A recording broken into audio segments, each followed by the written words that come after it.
Hello, hello, JJ DiGeronimo, and I am really excited to talk to Alina Christina Buteica today.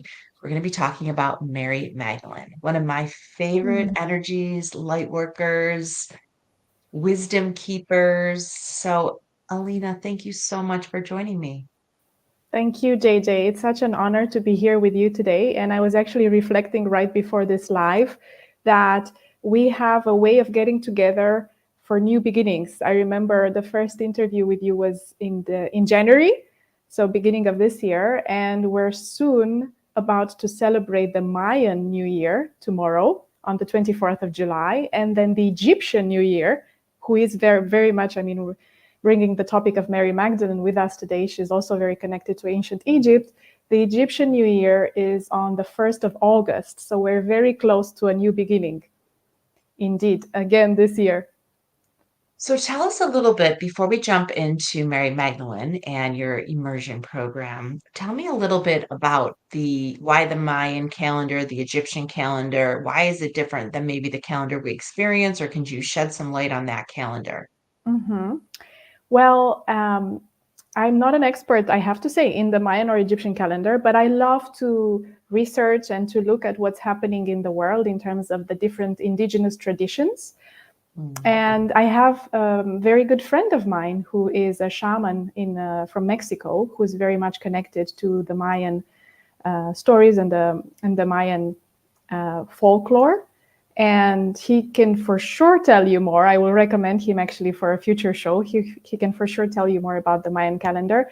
What I do know is that it's every year it's connected, both the Mayan and the Egyptian calendars, the beginning of it is connected to the rising of Sirius. Sirius is one of the constellations that is very much connected to our galaxy, to our own Milky Way and solar galaxy, and it's influencing us. The rising of Sirius used to be celebrated by the Egyptians every year, and it coincided with the beginning of the new year.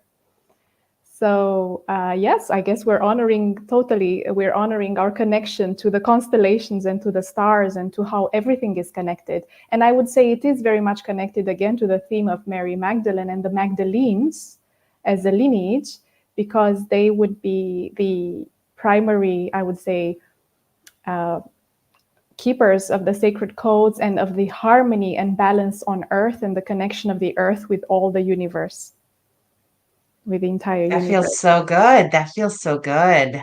So, you and I have stayed connected since we met, and I love right now that you are really hosting this immersion program with Mary Magdalene. So, tell us why now. You talked a little bit about the calendar, but why do you think this is so important for us to tune into right now? Well, I would say because it is a very empowering act, and it is a statement, a big statement that all of us women around the world today can make once we get together and celebrate Mary Magdalene and her legacy. I would say, and I'm actually getting shivers as I share this. In my humble opinion, Mary Magdalene is not only a beacon of leadership for women, but she's a beacon of what it means to endure hardships and not only survive through them, but thrive through them. And what do I mean by that? Officially, her feast is celebrated this week on the 22nd of July. Every year, it's celebrated on the 22nd of July. And interestingly, that marks the passage into the Leo season.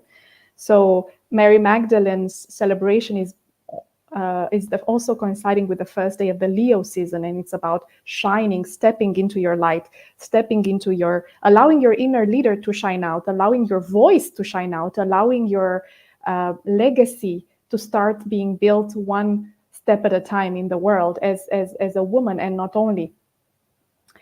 She's been, as we well know, her name has been, I'll be very honest, persecuted over time, much like a lot of women have been persecuted over the last at least 3 millennia, if not more. And her legacy is coming back. She's been officially declared, her feast has been officially initiated, and she's been declared a saint by the church back in 2016. So the church itself has changed their story about her, interestingly, in 2016, when it was officially declared that, and you can find it on a simple Google search, that she's never to be referred to as a prostitute, but she's to be referred to as a saint. I love the fact that we are now claiming back her truth, who she really is, her legacy in the world.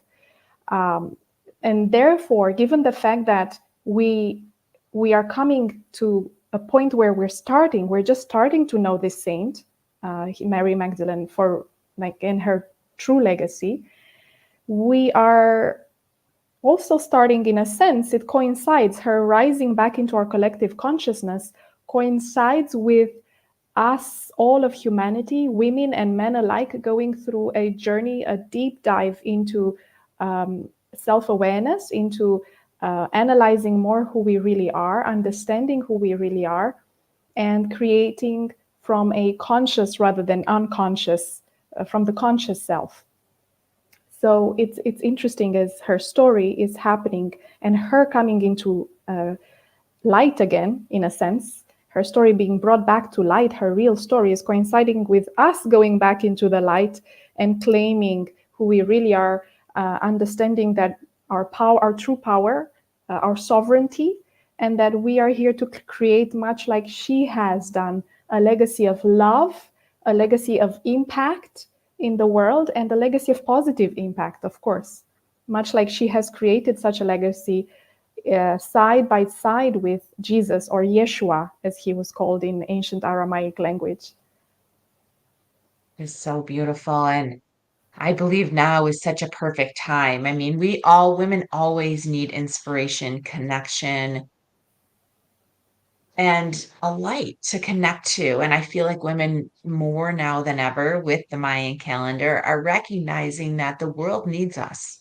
It needs us to lean into what is calling us, to claim that seat at the table, to use our voices, to find and dust off our gifts. So I love that you're really working on this immersion program for Mary Magdalene to help guide us. But tell me, how did she start guiding you into stepping into this type of work?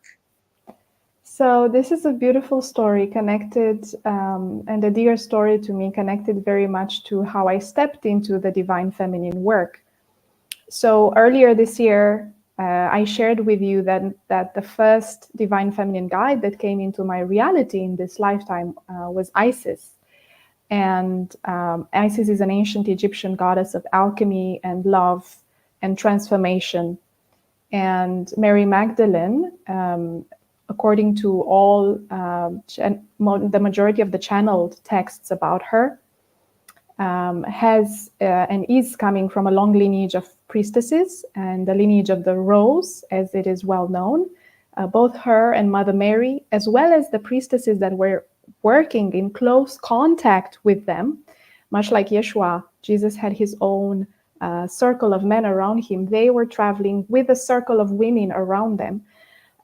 So Mary Magdalene, Mother Mary, Anna, the Saint Anna, the mother of Mother Mary, they all come from a long lineage of priestesses initiated in a lot of traditions, mystery schools related to the divine feminine, and going back to Isis and other goddesses.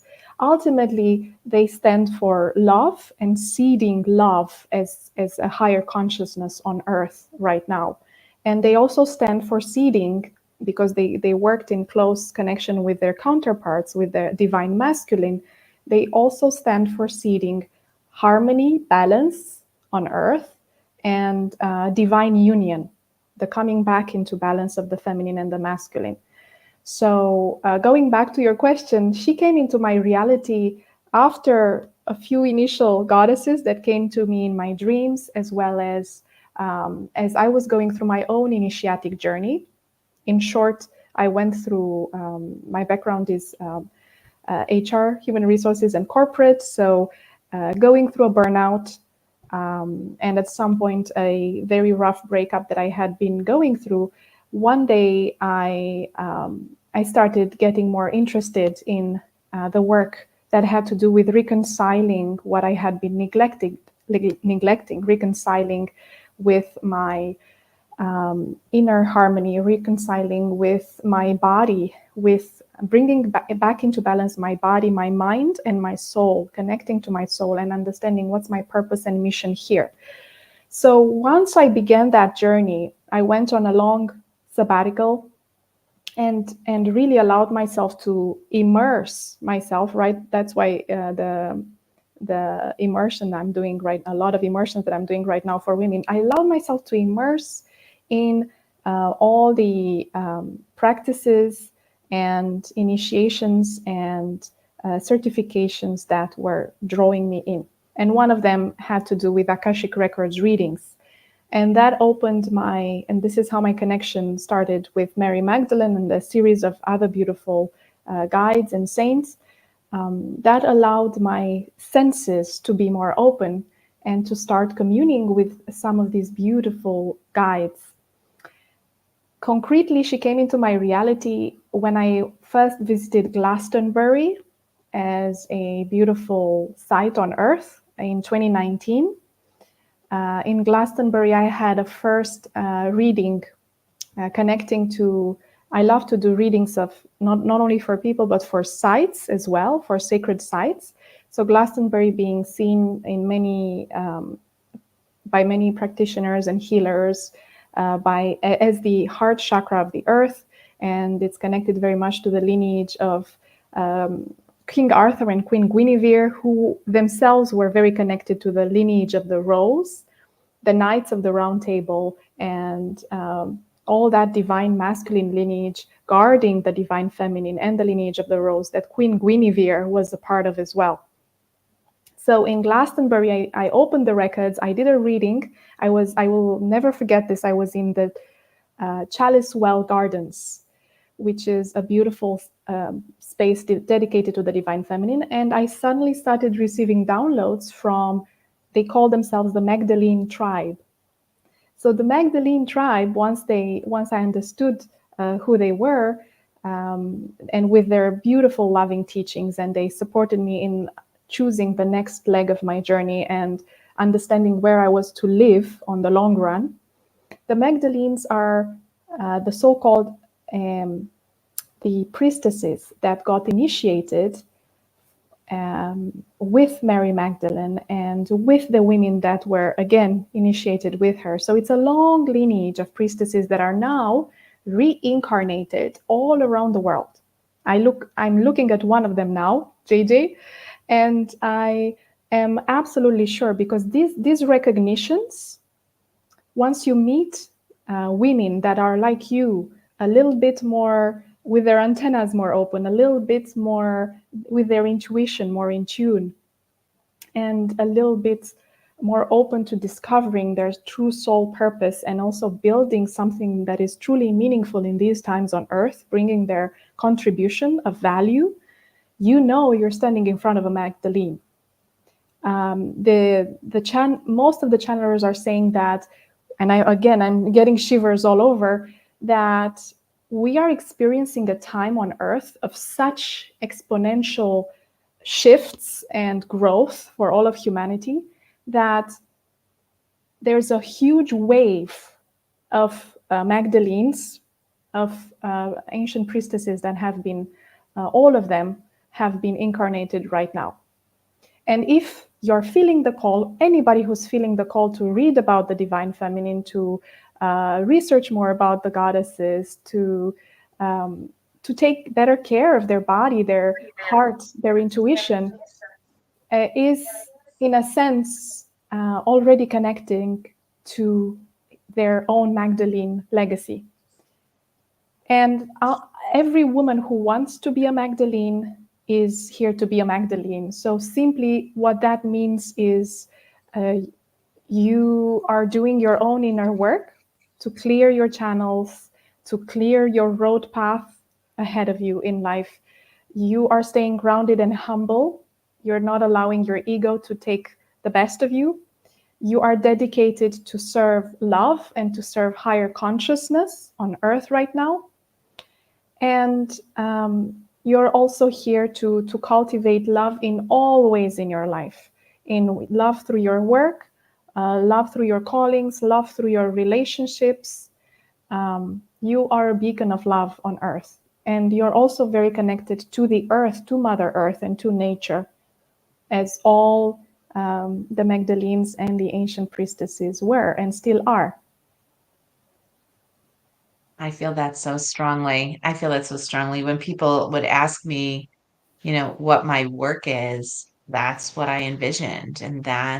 But it was hard to say it out loud because if you would say, well, you're high priestess that I've come back to share and remind people how to tap into their gifts and connect all of us in a Mm-hmm. way that we know how to do, but we might not remember initially. It seems a couple years ago, it seems like that is crazy talk, but now it feels like this immersion is Mm-hmm. happening within us and it's undeniable. Absolutely.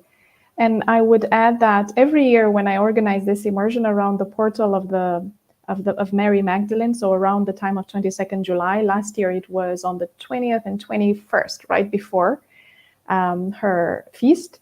And this year it's going to be this weekend, 25th and 26th. Every year there's a new theme that I'm receiving from Mary Magdalene as the overarching theme for this year for the women who are joining that immersion. So last year, the theme had to do a lot with the divine union. And we had meditations with Mary Magdalene and Yeshua, activations. We did paired practices, much like in the ancient mystery schools. So all the women who were there in the circle, they acted as mirrors for each other. And we had mystery school practices together. And this year, the theme has to do with, and maybe not coincidentally with so many elections going on in the world right now, the theme has to do with inner leadership, releasing the blocks that have us step higher into our inner leadership. That's day one. And day two is really unveiling your leadership story, feminine leadership story in the world, or the next level of your feminine leadership story in the world. And through guided visualizations and exercises and practices, I love to support women. And I say it's not only me, it's all the Magdalenes together in the circle. If there's one thing I've learned about this particular guide, unlike other divine feminine guides, is that the women who come together in the circle, they're all equals. So myself, I'm an equal with all the women who come in the circle because all of them have deep wisdom to share, and they're all of us, each of us is a missing piece of the puzzle. So the circle that comes together is so potent that everybody receives this beautiful activation so that they bloom into the next level of their journey of leadership in their work, in their career. So that's the theme for this year. I've received it for next year as well.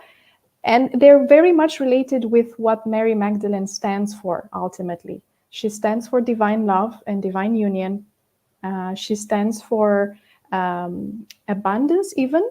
So there's a lot of sacred texts about her that say that her true story is that she came from a family that was well and that was abundant, and she got these practice. She went into being schooled as a priestess in all these ancient lineages. So she stands for abundance. She was a woman that took care of herself. She was absolutely gorgeous, absolutely beautiful. And she's here to initiate us as well into beauty. That's another theme connected to her. Beauty of the soul that radiates out into the physical. And of course, another big theme is leadership, really building your own legacy of leadership, because after Yeshua's ascension, she went on to Europe with Mother Mary and other women connected to them to continue to preach and to teach the word of love, and to spread the word of love, and to spread the word of communion with the divine, and building heaven on earth through your own body, building heaven on earth through the legacy that you're here to build. because ultimately we are So here. beautiful, Alina. Yeah, I'm we so are. excited. So be sure I need you to send me the link. I'm going to put it at the bottom of this Yes, I video. will. Actually, I'll put it at the top. So anybody who wants to join this weekend, I'm going to include the link so they can join you.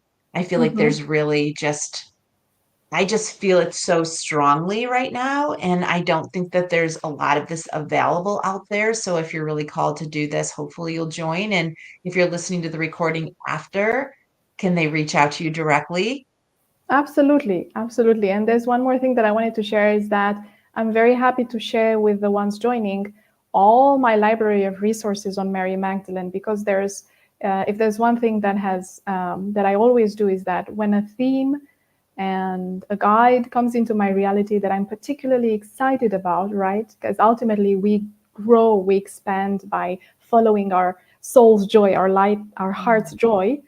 When a theme like that it comes in, enters my reality, like Mary Magdalene has done since 2019, every time I um, get to experience a new book that's been channeled about her, or a sacred text that I find about her, I add it to my library and I go through it and I read it. So I have at least around 10 books about her, and happy to share them as well with those who reach out to me.